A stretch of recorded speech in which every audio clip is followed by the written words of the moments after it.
automotive journalist, it's my job to wake up at the crack of dawn, but normally that's to see the world through my windscreen. Lately, I've been seeing it on this screen. I've had enough.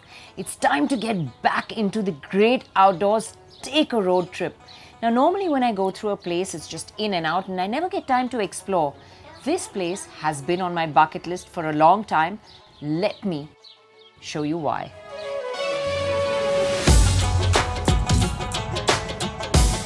This is Rajasthan. Vibrant, grand, and where you live life, king size.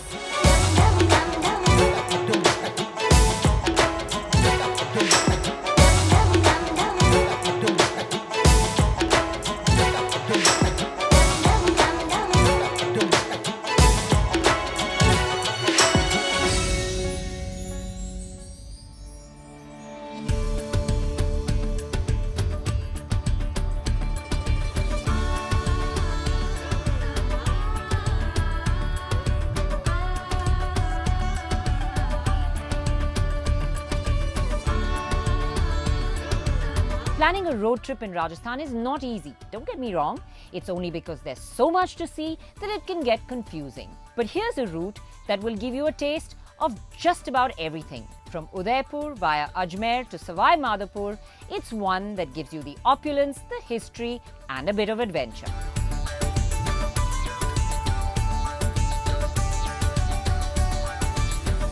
And what better place to start than this, one of the most iconic palaces in Rajasthan, the Lake Palace Udaipur, situated on the island of Jagnivas. Yes, we are on an island. This place is absolutely stunning.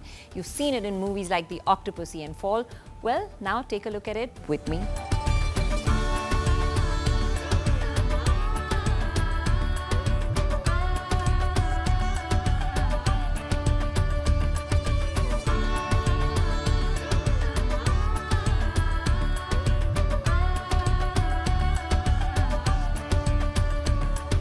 Built in the 17th century by Maharana Jagat Singh of the Mewar dynasty, the Lake Palace was designed as a summer palace. Situated in Lake Pichola in Udaipur, this palace was constructed facing east, allowing its occupants to be able to pray to the sun god at dawn.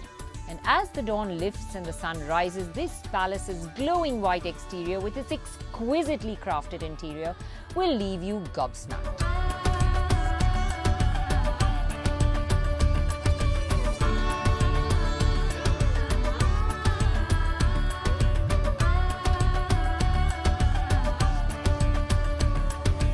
After soaking in the morning sun and the splendid view of the city palace complex from the window of my suite, it was time to head exactly there.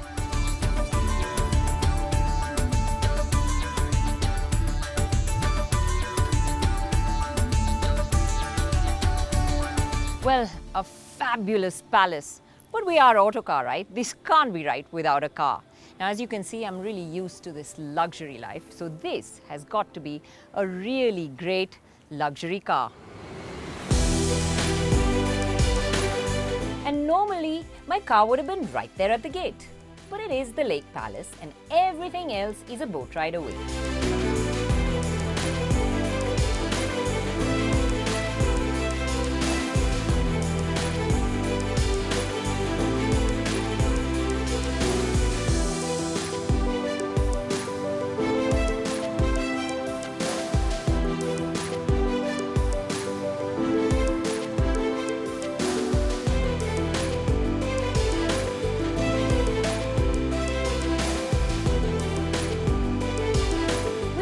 Pampering so far and the searing heat, I chose the comfort of the cool A8 to head to the city palace, which is actually just a couple of 100 meters away, so well within walking distance in cooler weather.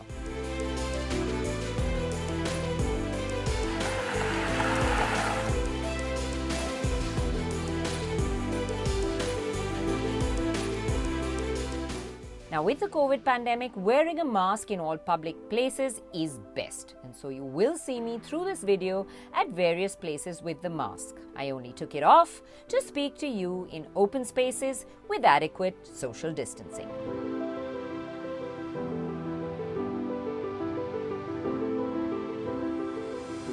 What I'm standing in front of is a wonderful, wonderful piece of history. This city palace began construction in 1553 and took over 400 years to build. It belongs to the Mewar family, who still own a part of it today. It also houses a really interesting museum, and this place is a must visit if you are in Udaipur.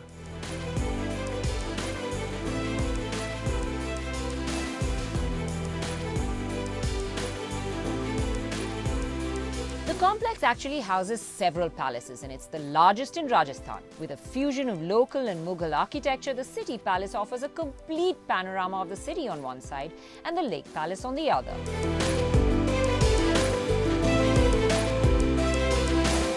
Places like the Darbar Hall will leave you floored with its chandeliers that weigh in over 1,000 kilograms. And the museum will give you a glimpse into the Mewar dynasty and what the royal life was like.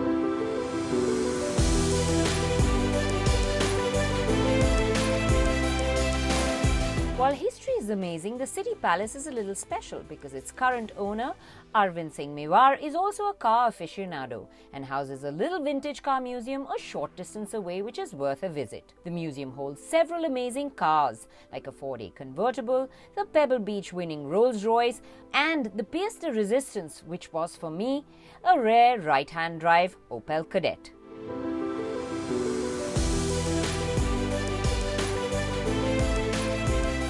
There's just so much to pack into a day. But as the sun was setting, a leisurely cruise on the Lake Pichola with its beautiful backdrops of the Fateh Prakash Palace and Jag Mandir, as well as the Lake Palace, is just the perfect way to end the day and watch the sun go down.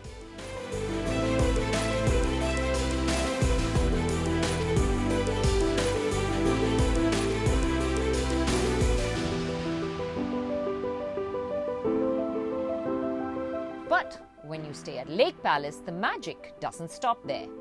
A royal dinner under the stars with the lights of the shoreline twinkling in the distance is a fairy tale-like experience. Just a day in Rajasthan can leave you feeling like a queen. The food in Rajasthan is a reason to be there by itself. Each local delicacy is one better than the other and will leave you smacking your lips and licking your fingers. We had a taste of a variety of quite a few of them in what is called a traditional thali on day one itself.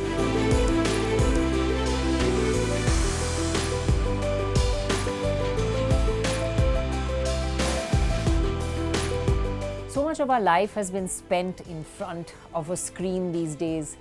But it's so refreshing to be out where it is 70 mm live right in front of you with spectacular views like this. I mean, it is fabulous. Udaipur is a great place to start a road trip in Rajasthan. The city has so much to offer, but there's also so much around it to see, and that's where we're headed off to tomorrow.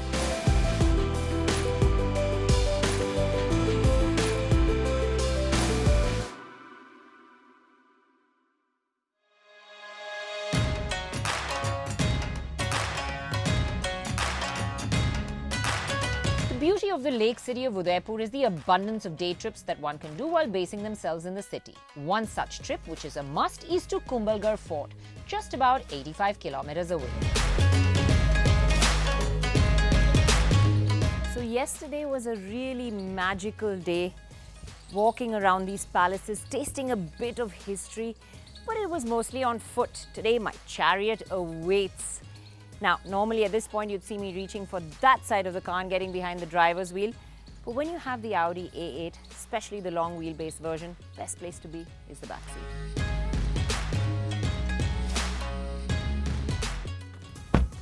Well, today, since it's all about luxury, let's get really comfortable, shall we?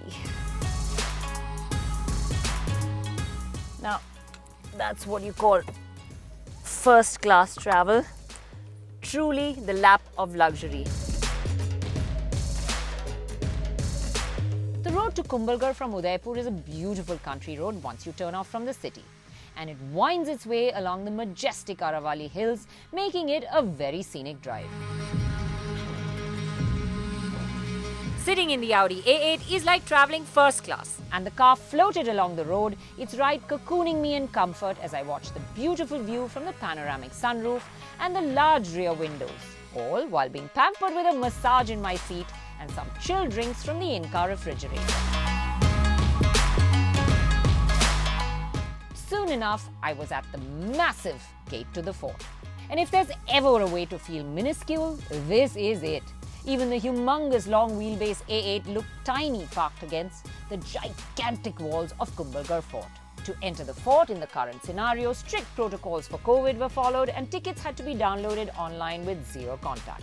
My advice, wear your best walking shoes when you take this trip, as it's a hell of a walk within the walls of the fort and there are tons of steps to climb.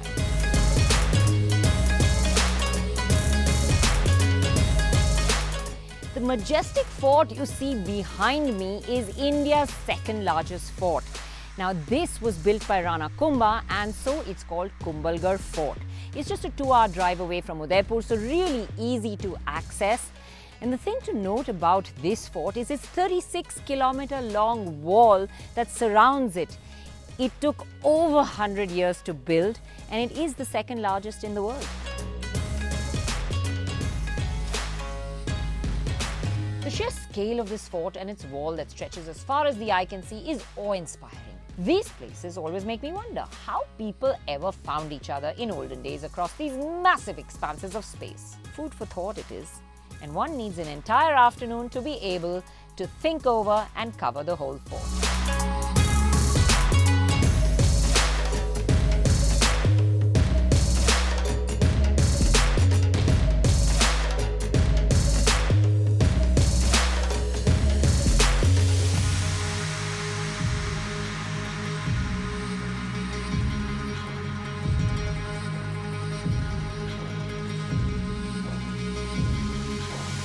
As the sun set, we headed back, and this time via the longer route that cuts through the wildlife sanctuary that surrounds the fort.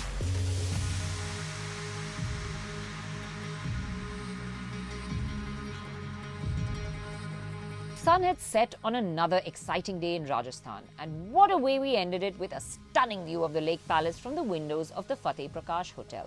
It is a part of the City Palace complex, and a meal at this Taj Hotel is a must, as the chef is the same one that cooked for the royal family. And his traditional Rajasthani lal mas is one of the best you can find in all of Rajasthan.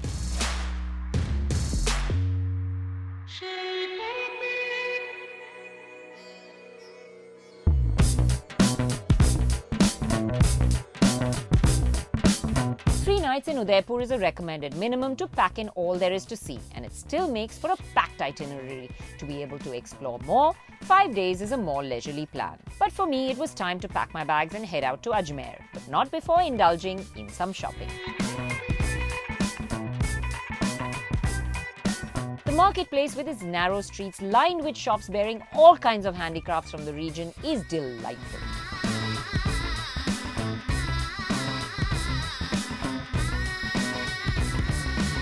Amazing porcelain drawer or door handles, whatever you'd like to use them as, in the street markets, and they cost around 50 rupees, but really pretty. I mean, you have to come up close and take a look at the artwork on these.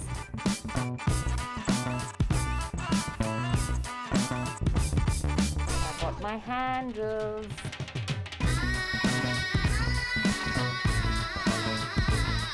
Pushy vendors will call out to you and insist you come and look at the wares with gentle pleas about the current scenario and the need for business. The craftsmanship will leave you stunned, and the variety of small things you can land up buying will need an extra bag. I was pulled in by one gentleman into his shop to try out nail art. The intricacy of the tiny squiggles of black and white that slowly turned into an elephant, camel and a horse. The symbols for good luck, love and power in Rajasthan left me quite amazed. That is so cool. I can't believe it. He's painted an elephant onto my finger. It's too cool. Can't believe it.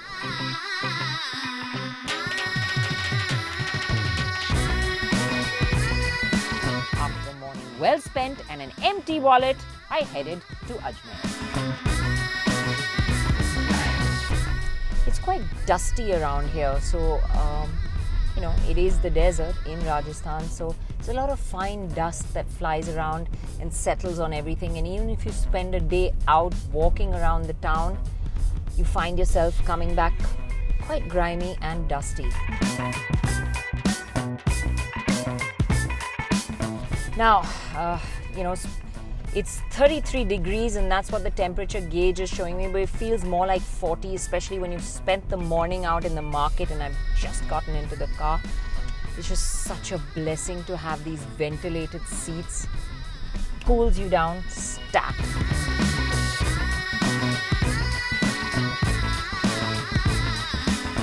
COVID, traveling has become a little different, and while ordinarily one would stop at just about any dhaba or roadside restaurant for a delicious meal, one has to be a little careful. So if you are heading out of Udaipur on this road, then a stop at the uniquely designed Dhaba Logi is a must. Not only is it an intriguing place to visit with its crazily painted walls and funny messages, it also houses some classic cars. And it has the most delicious local meals. With the bhati that's made on the open coal stove and a delicious dal, it is another local dish, dal bhati, which is a must try. Traditional Rajasthani food is absolutely delicious. It's rich, it's heavy, it's laden in oil and ghee most of the time. But there's things like this which are really tasty. Now this is a thin, crispy papad-like or wafer-like thing made out of corn. It's called makke ki khicha, and with it you're supposed to eat these utterly delicious chutneys. One is made out of garlic, the other one's made out of coriander and mint, and these are ground specially by women at home on the stone grinders, actually by hand. And then of course when you're in Rajasthan, you just cannot miss the thick, creamy Rajasthani lassi, which is made out of curd. It is absolutely delicious.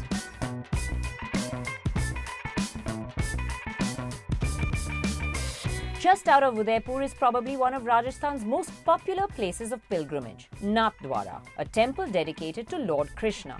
Unfortunately, with the COVID pandemic, the temple was closed and we didn't go in. But we did see the fine paintings of the Lord which are sold along the way. The detailed intricacy of these paintings that are done with watercolor and gold on cloth is a skill that is handed down from generation to generation and something to be seen. After a small walk around the area, we also drove around what is the world's largest statue of Lord Shiva that has been recently built at Nathdwara and stands 351 feet high, before heading out onto the highway. A short distance from Nathdwara, just about 16 kilometers away, is Rajsamand Lake. We were told it was worth a visit, so we made another detour from our route to get there. It's a man-made lake covering an area of 14 square kilometers. Yes, it's massive, and it looks more like a sea than a lake. Its banks make for a fantastic picnic spot with the long steps that lead down to the lake and the ancient Sanskrit inscriptions along the walls. They also have water sports and a museum that talks of seaplanes from the British area that landed there, and it houses the old anchors too. It has a terrace that offers a splendid view of the lake and a perfect place to breathe easy and recalibrate oneself. From Rajsamand to Ajmer, the drive is about 4 hours, and the large, well-surfaced highway is a very comfortable and easy run.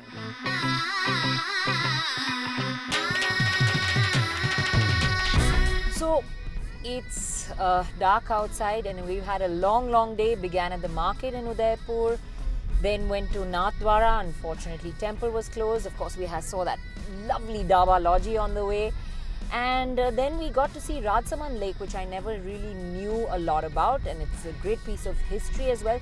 So many things to do even between places while you're on the road, and that's the fabulous part about a road trip. You can just stop and go to a place and see it whenever you want. It's not like a point A to point B journey, and that's why being in a car out on the road and seeing the world through your windscreen, that's just the best way to do it. With all our stops and exploration along the way, we drove into Ajmer in the dark.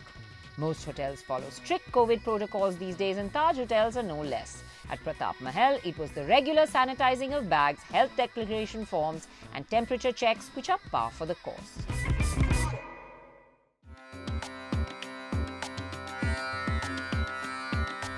I didn't realize how much I missed being out on the road and driving on this route of revival of our passion of driving, getting the wheels turning, being out on the road again has made me realize how wonderful it is to be on a road trip. And being in Rajasthan with some great roads, a great car and a place like this, well, it's making me feel like a queen.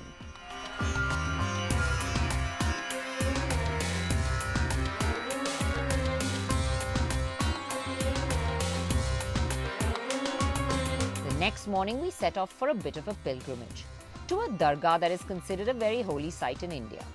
The streets leading up are typical, with the tons of shops that sell head coverings, that's mandatory, and offerings for the prayers. The Ajmer Sharif Dargah is a Sufi shrine that is constructed out of white marble and has the tomb of revered Saint Moinuddin Chishti. He was a well-known mystic and charismatic spiritual leader, and writings on him talk of spiritual travel, clairvoyance and visions that led him to be declared a saint. In the modern day, this place is famous as it's believed that whatever you wish for within these walls will come true. A meeting with the head priest gave us perspective about the current scenario and food for thought as he discussed how man needs to respect the earth.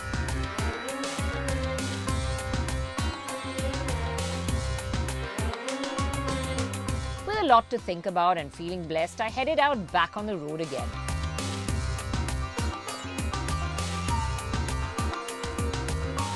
In today's journey, we're leaving the cities behind and going out into the wild, quite literally. Headed to Savai Madhopur, a place famous for the Ranthambore National Park, where one gets to see tigers, and I'm hoping to see a few tomorrow on the safari. It's about a 240-kilometer journey from Ajmer city and shouldn't take us too long because as of now I'm on a nice 6-lane highway, moving along pretty comfortably.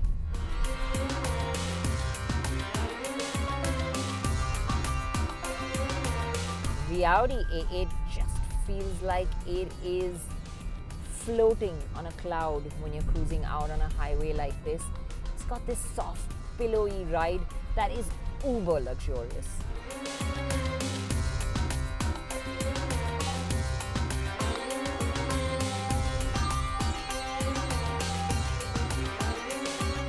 A great place to stay is the colonial Vivanta Madhopur Lodge.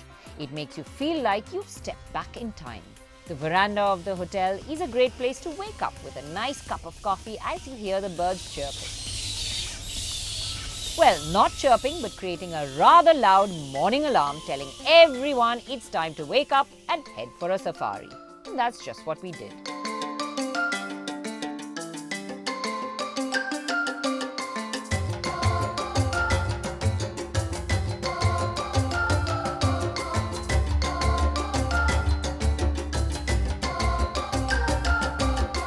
Savai Madhopur is a great place for tiger sighting in the massive Ranthambore National Park, once the hunting grounds for the former Maharaja of Jaipur. It is a major wildlife park now that houses over 40 species of mammals, 35 species of reptiles and 320 species of birds.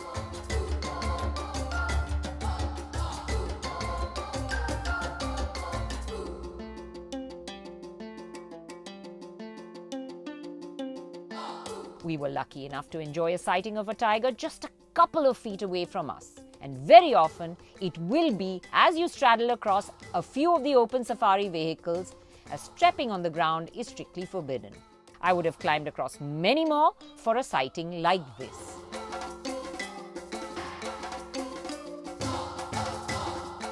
As we stood and stared, the tigress remained unperturbed and only got up for a short stroll to turn around and lie down again. We could have spent hours watching, but everyone had to have a turn. Adrenaline levels were high and the smile across my face couldn't be wiped out, especially as we also spotted crocodiles, sambars, spotted deer, the snake bird, herons and more. What a glorious way to spend the morning and well worth the 4:30 a.m. alarm. Ranthambore is a great park to spend a couple of safaris in if you have the time, because you can also spot civet, sloth bears and leopards amongst other animals.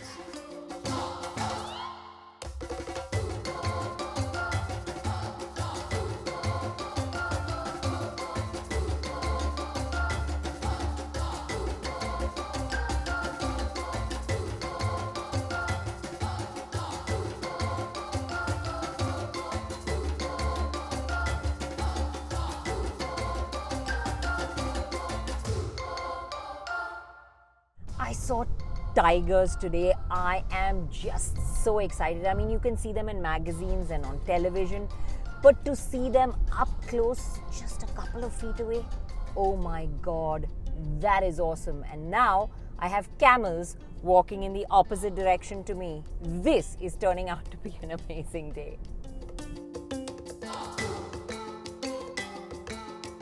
The road to Jaipur from Savai Madhopur is another one of Rajasthan's silky smooth highways, and it heads towards Tonk and then onwards to Jaipur. Sparse traffic and super surfacing make it a fabulous drive. So it's been 8 days in Rajasthan with the A8 that have been absolutely great. Unfortunately for me, I had only planned a day here.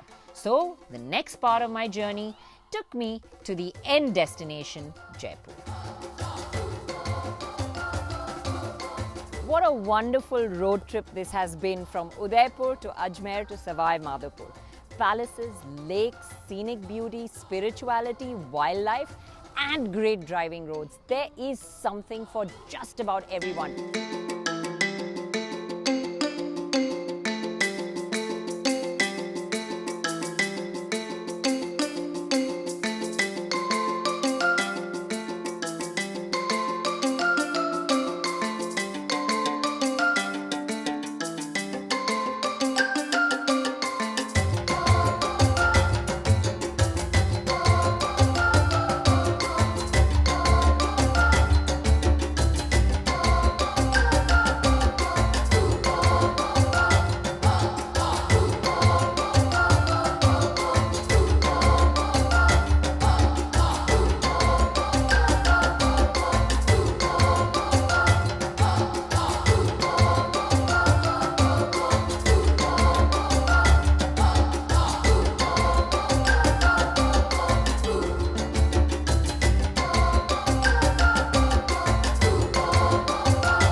And let's not forget the fabulous food that we've had along the way as well. So this is a great road trip to take. Unfortunately, it's the end for the A8. However, this is not the end of the journey for me, because the next one for me is going to begin on a high.